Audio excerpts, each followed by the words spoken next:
নয় জিনিসের জামিনদার হও, আমি নবী আসমান লাকুমুল জান্নাত, তোমার জান্নাতের জামিনদার হব। এক নাম্বার, উসদুকু ইযা হাদ্দাসতুম, যখন কথা বলবা সত্য বলবা। ওয়া আউফু ইযা ওয়া'আদতুম, যখন ওয়াদা করবা তখন পূর্ণ করবা। নবীজি বলেন ৩ নাম্বার, ওয়া আদ্দু ইযা তুমিনতুম, যখন তোমার কাছে কোনো আমানত রাখা হবে তখন আমানতের যথাযথ ব্যবহার করবা, আমানতের খেয়ানত করবা না, আমানতওয়ালার কাছে আমানতটা ফিরাইয়া দিবা। কই যদি এই জিম্মাদার হতে পারো, এই গ্যারান্টার যদি হতে পারো, আমি নবী তোমাকে দুনিয়াতে থাকতে জান্নাতের জামিনদার আমি নিজে হব। রাসূল বলেন আমানতের খেয়ানত করিও না। ও ভাই, বড় দুর্ভাগ্যের সাথে বলতে হয়, বর্তমান সমাজে আমাদের সামাজিক ব্যবস্থাপনা যেমন চলমান, কই এই সমাজে আমানতদারের সংখ্যা নাই, বরং খেয়ানতের সংখ্যাই বেশি। কথা ঠিক কিনা? কই খালি টাকা পয়সা খেয়ানত করে না, কথাবার্তা চাইলে কথা ঠিক। আমরা মনে করি যে একজনে 10,000 টাকা রাখছে, বলছে যে ভাই এটা আপনার কাছে রাখেন, আমার তো ঘরের দরজা টরজা বালা না, কই যদি সুরাইয়া লইতে, কই এটাই বুঝি আমানত। রাসূল বলে না, কখনো কখনো একটা কথাও কি হবে আমানত। দুই ভাইয়ের মধ্যে সামান্য একটু মনোমালিন্য, বড় ভাইটার মনে এত ব্যথা লাগছে, আহা, বাবা মারা যাওয়ার পরে সম্পূর্ণ সংসারের ভারটা কাঁদে নিচ্ছে, নিজে লেখাপড়া না কইরে তরি করাইছে, আর আজকে তুই আমার মুখের উপরে কথা বললি, 5 জনের সামনে আমার এইভাবে অপদস্থ করলি। কই পরে বন্ধুর কাছে আয়সা বলছে, ভাইরে কই আজকে ছোট ভাই যে একটা কষ্ট দিছে, না সহ্য করতে পারছি না। কই তুই আবার এটা ছোট ভাইয়ের কাছে কইস না। রাসূল কয় এই কথাটা তোমার কাছে আমার। কিছুক্ষণ পরে ছোট ভাইয়ের সাথে দেখা, এর তো পেটে কথাটা থাকতেই আছে না, কোন সময় এটা বাইরে দেখা হওয়ার পরে একটা চা খায়, চার মধ্যে বই কাল লাগি করো, বাপের মতো ইজ্জত করো, সম্মান করো, মানুষ যাতেও না। তোমার ব্যাপারে যা কথাবার্তা কইছে এইগুলা একজন ভাইয়ের ব্যাপারে ভাই অন্তত বলতে পারে। আচ্ছা কি বলছে আর আপনি কি লাগাচ্ছেন? আল্লাহ রসুল বলেন এই কথা আরেকজনের কাছে বলে দেওয়া এটাও খেয়ানত। এই খেয়ানত করলেও কাল কিয়ামতের মাঠে আল্লাহর সামনে আপনার আমার ধরা খাওয়া না।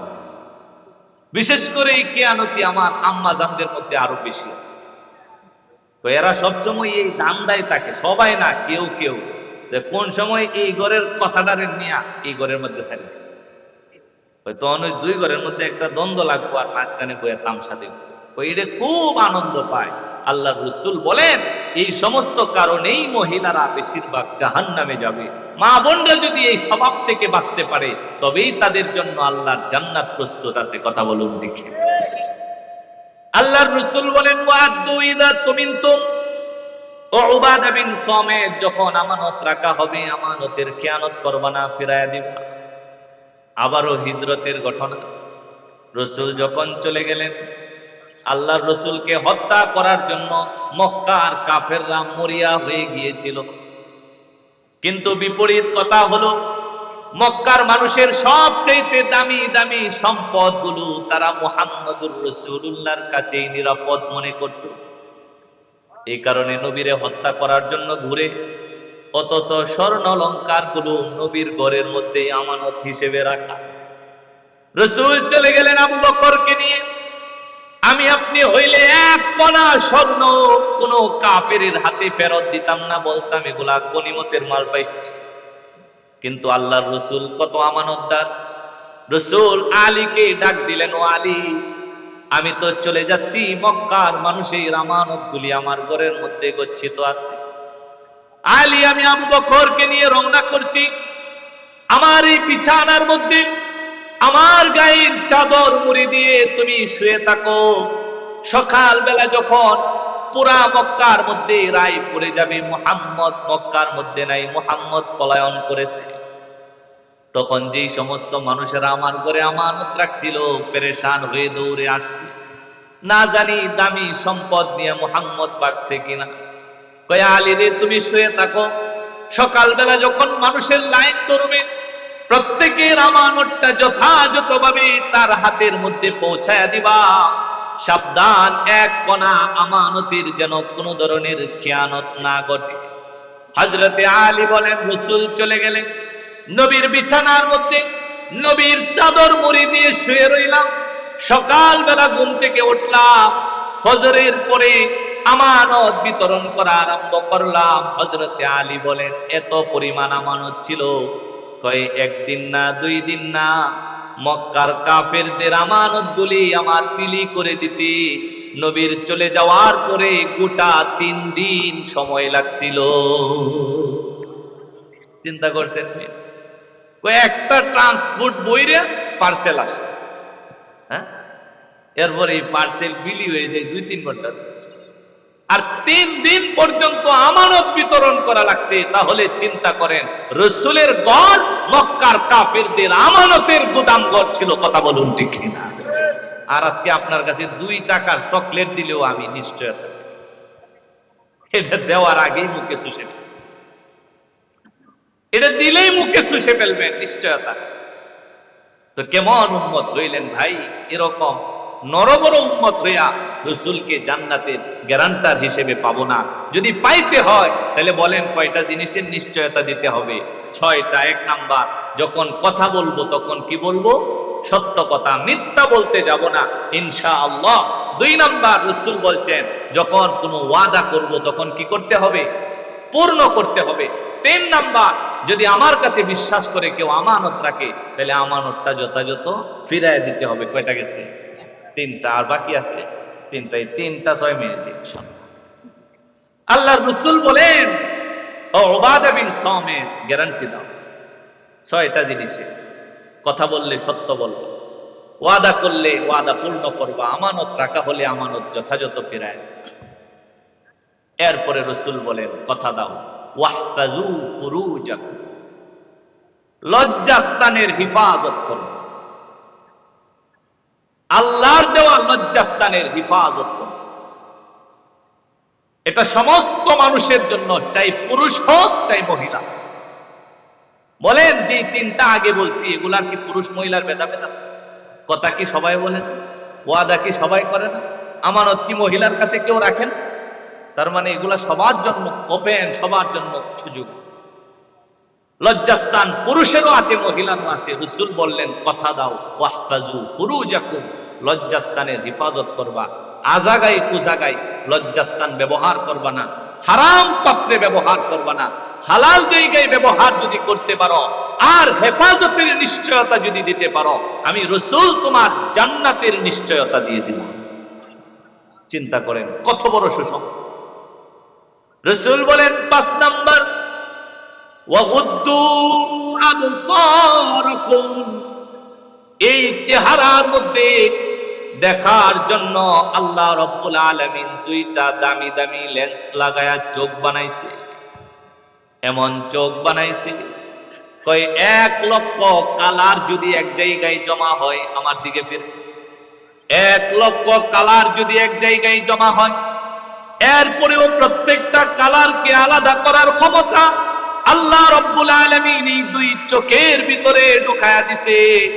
এমন দামি চোখ আল্লাহ রাব্বুল আলামিন দিছে, কই যার চোখ সুস্থ সে বুঝে না, যার চোখ অসুস্থ সে হারে হারে টের পায়। আল্লাহর এক একটা নিয়ামত হাজার লক্ষ কোটি কোটি মিলিয়ন দিও পাওয়া যাবে না। আল্লাহর রাসূল বলেন, উবাদা বিন সামিত, কথা দাও, ওয়াগুদ্দু আবসারাকুম, আল্লাহর দেওয়া চোখগুলিরে হেফাজত করবা, নাজায়েজ জিনিসের দিকে চোখগুলা দিবা। আমার ভাই, বাস্তবতা যেটা বলা লাগে, বিশেষ করে যেহেতু আমার যুবক ভাইয়েরা আছে, আপনাদের সমবয়স্ক আমি, আমার সমবয়স্ক আপনারা, বর্তমান সময়ে যদি চোখের গুনাহ 100 হয় প্রতিদিন, তাহলে আমি যেটা দেখেছি 100 গুনার মধ্যে 80টা গুনাহ হয় মানুষের ফেসবুক দেখে। কথা ঠিক কি ঠিক? এই মোবাইলের মধ্যে ফেসবুক থেকে এটা স্ক্রল করলে প্রত্যেক আঙুলের ইশারায় 10টা করে গুনাহ। জোরে কোন ঠিক কি ঠিক? এটা কি বাস্তব না অবাস্তব? এই ফেসবুক যদি কেউ না থাকে, তাহলে আমি গ্যারান্টি দিব তার দৈনিক যদি 100 গুনাহ হয়ে থাকে এখন, তাহলে 80টা কমে যাবে। আর এই ফেসবুক চালাইলে যে আহামরি লাভ এমন না। এলাকার 90% যুবক হলো এরকম, এই তালেও নাই ওই তালেও নাই, খালি স্ক্রল করাটা বোঝে আর কিচ্ছু বোঝে না। কথা কই ঠিক কিনা? আইডি একটা বানাইছে, কয় আজকে যাচ্ছি জঙ্গলবাড়ি, কয় এটা আপলোড দিলাম, জঙ্গলবাড়ি গেছে, এটাও কি দিব, আপলোড দিব। পরে এর মধ্যে 19টা কমেন্ট, 16টা শেয়ার আর 31টা লাইক আইছে। কমেন্ট কি কয়? চমৎকার, নাইস, বিউটিফুল, হ্যাঁ, এক্সিলেন্ট, হ্যাঁ, ভেরি নাইস, মাশাআল্লাহ, আলহামদুলিল্লাহ। আচ্ছা কোন আপনার কি লাভ হয়েছে? কোন কি লাভ হয়েছে এই কমেন্টগুলি পাওয়ার পর? কোনো লাভ হয়েছে? অ্যাকাউন্টে টাকা আসছে? কিচ্ছু না। আপনি যেটা চালান আমিও এটা চালাইছি, বেশ কয়েক বছর চালাইছি। পিরামিডের সামনে, পিরামিড তো পৃথিবীর 7টা আশ্চর্য জিনিসের মধ্যে একটা হলো পিরামিড। এটা নিজের চোখে না দেখলে বর্ণনায় বুঝবেন। সেই পিরামিডের সামনে বৈশা একটা ছবি তুলছে, তুললে ফেসবুকে আপলোড দিচ্ছি, মানে খুব মন চাইছে দিছি। হ্যাঁ, আপনাদের যেমন একটা ইচ্ছা হয়, আমার হয়েছে দিছি। এই 350-400 মতো কমেন্ট হয়েছে। কেউ লিখছে নাইস, কেউ লিখছে মাশাআল্লাহ, আলহামদুলিল্লাহ, হুজুর কেমন আছেন, এই সে আবি যাবি। তো এখন চিন্তা করে দেখলাম লাভটা হইল কি? কোনো লাভ হয়েছে? কিন্তু এইটাকে কেন্দ্র করে ফেসবুকে যতবার ঢুকে প্রত্যেকটা যুবক গুনাহ নিয়ে বাহির হয়। চোখের গুনাহ ছাড়া ফেসবুক থেকে বাহির হওয়ার সুযোগ পৃথিবীর কোন যুবকের কাছে নাই। কথা বলুন ঠিক? আপনি আমারে কি বুঝাবেন? এটার অ্যালগরিদমটা এমন ভাবেই সাজানো হয়েছে যে আপনি স্ক্রল করবেন আর আপনাকে মুগ্ধ করার মতো জিনিস নিচ থেকে আসতে থাকবে। কয় 5 মিনিটের জন্য ঢুকি, পরে 5-50 মিনিটেও বাইরে চলে যায়। কথা ঠিক কি ঠিক না? কই যেহেতু বাইরে তো আমি পারি না, এই কারণে আমি 2 সপ্তাহ আগে ফেসবুক রে রিমুভ করে দিছি, আনইনস্টল করছি, দরকার নাই। যেই সময়টা ফেসবুকে যাই এই সময়টা যদি কিতাবে দেই তাহলে আমার এর চাইতে আরো 1000 গুণ বেশি লাভ হবে। কথা ঠিক না? আপনাদেরও যার যার কাজ আছে। এই ফেসবুকে না গিয়া যদি এই সময়টা অন্য জায়গায় দেন, খোদার কসম আপনি এত শান্তি পাবেন, এত শান্তি পাবেন। আমি নিজে এটার বাস্তব প্রমাণ পাইতেছি। গত 2 সপ্তাহ যাবত আমি বারবার মোবাইলটা নিই ফেসবুকে ঢোকার জন্য, ঢুকে দেখি ফেসবুক নাই। আমার কাছে একটা শান্তি লাগে। যেই সময়টা স্ক্রল করতাম এই সময়টা আমি 2 পৃষ্ঠা কিতাব পড়ি। আলহামদুলিল্লাহ আমি ফায়দা পাইতেছি। যুবক ভাইদেরকে বলতেছি, ভাই আল্লাহর রাসূল বলছেন ওয়াগুদ্দু আবসারাকুম, চোখগুলারে হেফাজত। ল্যাংটা ছবি এটা যে তুমি দেখতেছো, তোমাকে আল্লাহ দেখতেছে। প্রমাণ আছে তো? ইন্নাহু, হ্যাঁ, বালা ইন্না রাব্বাহু কানা বিহি বাসীর। তুমি কি চিন্তা করছো যে তোমারে কেউ দেখে না?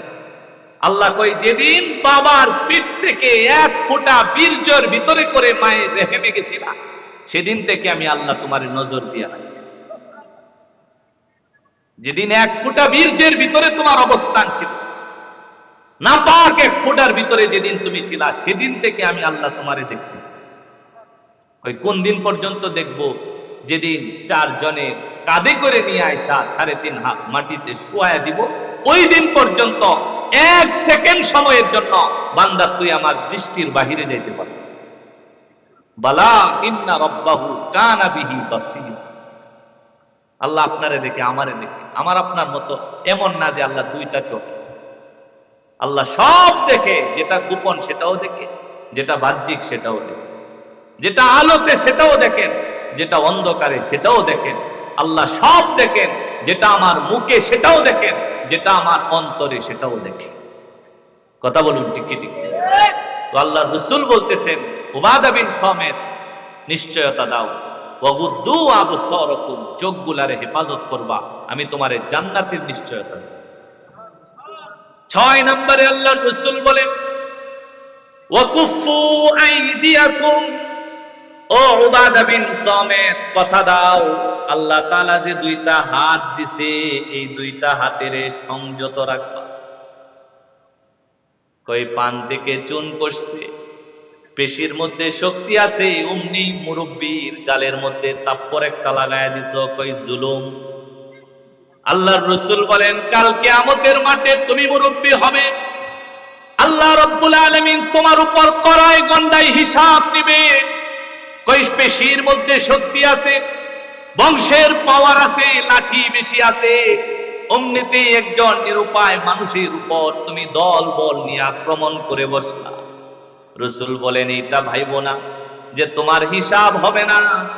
আল্লাহর রাসূল বলেন, আল্লাহ জানায় দিতেন ইন্নাকা কাদিহুন ইলা রাব্বিকা কাদহান ফামুলাকি।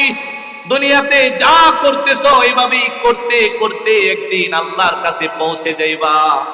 যেদিন আল্লাহর সঙ্গে তোমার মোলাকাত হয়ে যাবে, বান্দারে তুমি কি ভাবছো সাক্ষীর অভাব হবে?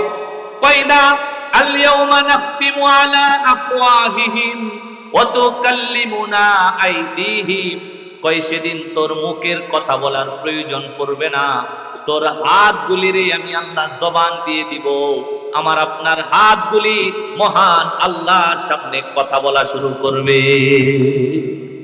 আজকে যে হাত দিয়া নিরুপায় মানুষের উপর আক্রমণ করলেন, যে হাতের অপব্যবহার করলেন, কই ফজরের নামাজ পড়ে মুরব্বী কৃষি কাজ করার জন্য জমিনে গেছে, এই হাতের মধ্যেই তো কোদালটা ছিল। কই সীমানা অর্ধেক হাত বাড়ায় গেছে, লাইল ছিল সুজা এটারে বাঁকা করে ফেলছে, মাঝখান দিয়া ডুন হয়ে গেছে, কই এটা যেমন ঢুলের মতো হয়ে গেছে। কই সুজা ছিল বাঁকা হয়ে গেছে। আধা শতাংশ আরেকজনের জমিন নিজের জমিনের পেটের ভিতরে ঢুকায়া দিছে। কই কেন? কারণ বংশের পাওয়ার আছে, মাপামাপি করলে 1000 বার পাইলেও নেওয়ার কোনো সুযোগ নাই, লাঠি চলবে। আল্লাহর রাসূল বলেন তোর জন্য জান্নাতের জামিনদার হব না, জামিনদার তো তার জন্য হব যে তার হাতগুলিরে নিজের কাছে গোঠায়া রাখবে। আমার ভাই কয়টা গেছে? শেষ না? 6টা। আমরা কয়টা জিনিসের নিশ্চয়তা দিব? 6টা। রাসূল বিনিময়ে একটা জিনিসের নিশ্চয়তা দিবে, যেটা পাওয়ার জন্যই আমরা সব সময় চেষ্টা করি। সেই জিনিসটার নাম হলো জান্নাত। কেউ যদি জান্নাত পাওয়া যায় ভাই, তার আর কোনো কিছুর প্রয়োজন নাই। আর কেউ যদি জান্নাত না পায়, তার দুঃখের কোনো শেষ। এই কারণে 6টা জিনিসের নিশ্চয়তা দিতে পারবেন তো? হ্যাঁ, আমারে দেখানোর জন্য আমি 6টা জিনিস আরেকবার শুধু রিপিট করে এরপরে আপনাদের কাছ থেকে ওয়াদা নিব। এর ভিতরে নিজেকে একটু সেট করেন, মানে একেবারে আমাকে একটা মানে ওয়াদা করবেন আমার সাথে, এমন না যে হুজুর জোর কইরা হ্যাঁ আমারে তো মোটামুটি চিনবেন, পরে রাস্তা দেখলে মুড়ি মুড়ি আসবায় এই কারণে হাত তুলছি না। ভাই আল্লাহর কসম, পারলে হাত তুলবেন, না পারলে লোক দেখানোর হাত তুললে শুধু শুধু আল্লাহর কাছে আপনি দায়বদ্ধ হয়ে কোনো দরকার নাই। যদি পারেন তাহলে হাত তুলবেন। রাসূল বলছেন কয়টা জিনিসের জিম্মাদার হতে হবে? 6টা। 1 নাম্বার বলছে কথা বললে কি বলবা? সত্য কথা। 2 নাম্বার ওয়াদা করলে পূর্ণ করবা। 3 নাম্বার আমানত রাখা হলে আমানতটা যথাযথ ব্যবহার করে ফিরাইয়া দিবা। 4 নাম্বার লজ্জাস্থানের হেফাজত করবা। 5 নাম্বার চক্ষু নত রাখবা, হ্যাঁ, দৃষ্টি শক্তি হেফাজত করবা। 6 নাম্বার আল্লাহর দেওয়া হাতগুলিকে সংযত রাখবা। এই 6টা জিনিসের নিশ্চয়তা আল্লাহর রাসূলকে দেওয়ার জন্য আমরা কারা কারা তৈয়ার আছি? আল্লাহকে দেখানোর জন্য, আমারে দেখানোর জন্য না। আমি 2টা হাত দেখতে চাই। হাতগুলা নামাবেন না, ওয়াদা করেন ইনশাআল্লাহ আজকে থেকে সত্য বলবো, ওয়াদা করলে পূর্ণ করব, আমানত রাখা হলে ফিরাইয়া দিব, লজ্জাস্থানের হেফাজত করব, দৃষ্টি শক্তি নিচে রাখবো, আল্লাহর দেওয়া হাতগুলারে সংযত রাখবো। আল্লাহ আমাদেরকে কবুল করুন। জোরে কোনা আমিন। ওয়া মা আলাইনা ইল্লাল বালাগ। কেউ উঠবেন না, আমার পরে আরেক